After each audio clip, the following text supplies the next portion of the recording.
How's it going, YouTube fam? Welcome back to another discussion video where we talk about Steve in Super Smash Bros. Ultimate. Now, we all know this is everyone's favorite discussion when it comes to Super Smash Bros. But this time we're going to circle back to Steve getting banned in the game. So about 3 months ago, I made a video talking about Steve getting buffed, which is when people discovered that you can just cancel hit stun whenever you felt like it. So it was around this time where people decided it was time to ban this character. Now, 3 months later, we've been given a map here to show us where Steve has been banned. For my non-geographical experts out there, this is North America. It seems like Steve is just banned all across the middle of the United States and Canada. And then it's a little more mixed everywhere else. It's a lot more mixed in Mexico. I would say about nearly half of the country has banned him. And then Europe, for the most part, didn't ban him.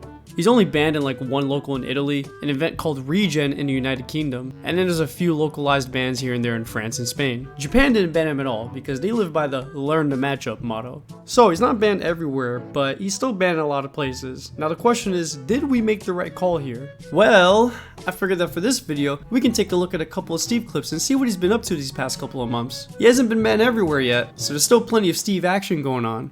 So this past weekend, there was an event called MomoCon happening where they were hosting a Smash tournament. So I decided to tune in to check it out. But of course, what else would I find other than 2 Steves and 2 Sonics timing each other out? Now at first glance, this would seem like nothing other than all fun and games. However, upon further inspection, I would come to realize that one of the Steve players was floating. And then later on, the other Steve starts to float. What is happening here? Are you telling me this is just some ability that they have in their back pocket? Now, of course, it wasn't long before one of these Sonic players had to interrupt this divine showcase. But this really made me wonder, what else kind of sorcery are Steve players hiding from us? Now, I'm not going to sit here and pretend like this is some game-breaking tech that could define the outcome of this match. But if my character had the ability to just indefinitely exist throughout the air during the match, I am most definitely carried by Jesus. Next clip, we have what appears to be a Steve main creating an EXP farm and just jabbing Fox against the wall until he's at kill percent and then he gets F-smashed.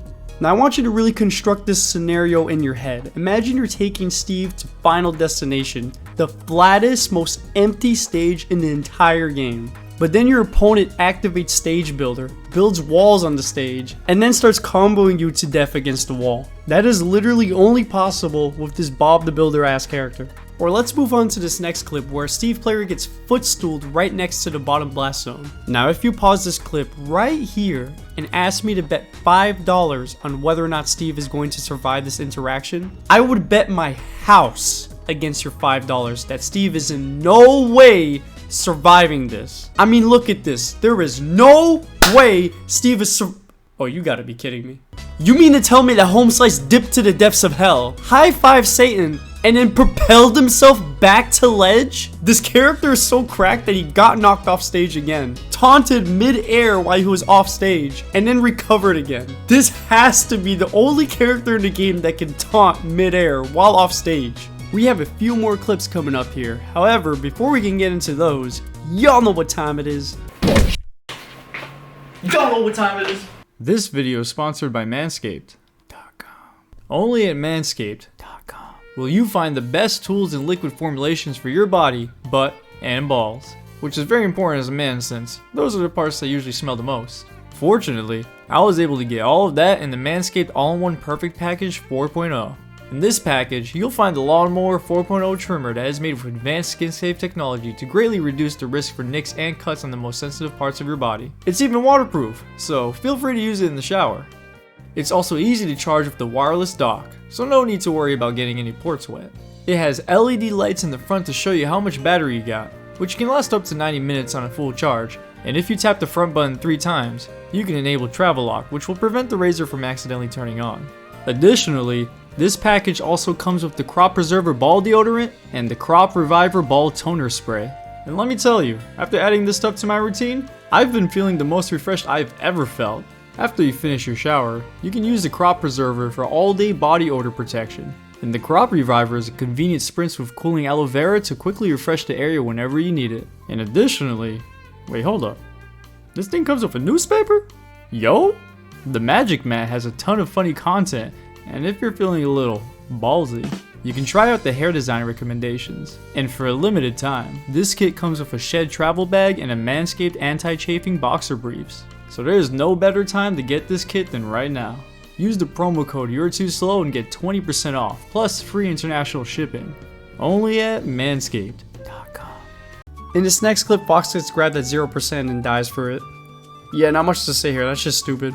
I think one of the funniest Steve clips of all time has got to be this guy that's using this Roblox skin who just jumps off stage on purpose and then rockets himself towards Luigi and back airs him unexpectedly. The only reason Steve can do this is because he can cancel hit stunts, so he can literally blow himself up to gain momentum and then hit you with the fastest traveling back air in the game. No other character with a bomb can do this because no one else can cancel hit stun. In this other clip, the Steve player proceeds to hit this Pyramithra player once and then begins to take 3 stocks in the span of about 35 seconds. I don't know what other character can just kill like this, but this dude would literally just touch to death this character 3 times in a row.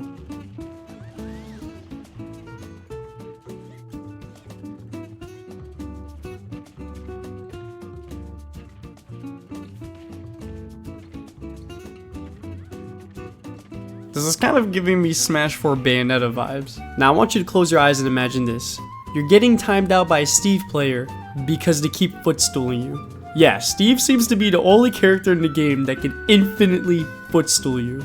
Now, in one of the most recent Smash Bros. Events, top Steve player Acola was getting a little bit exhausted during his tournament match, so he decides to take a break by jumping off stage and then he begins to play Tetris with himself. Now, of course, this leaves the Game & Watch player utterly confused, so he responds by fighting the air. Now, at this point, they're really just battling their inner demons here, but I really have to ask, if you're the Game & Watch player, what do you even do in this scenario? Like, the Steve player literally has the choice to disengage with the match and just exit the stage.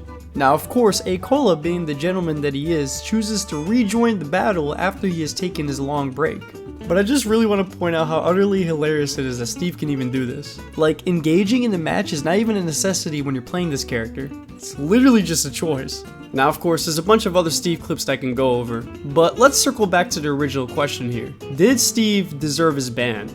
Now, I'm sure most of you will say, yes, this character is insane. Ban him! Now let's slow down here. Before we jump into any conclusions, I have to say that out of all these clips that I've watched, I have yet to see anyone implement the proper Steve counterplay.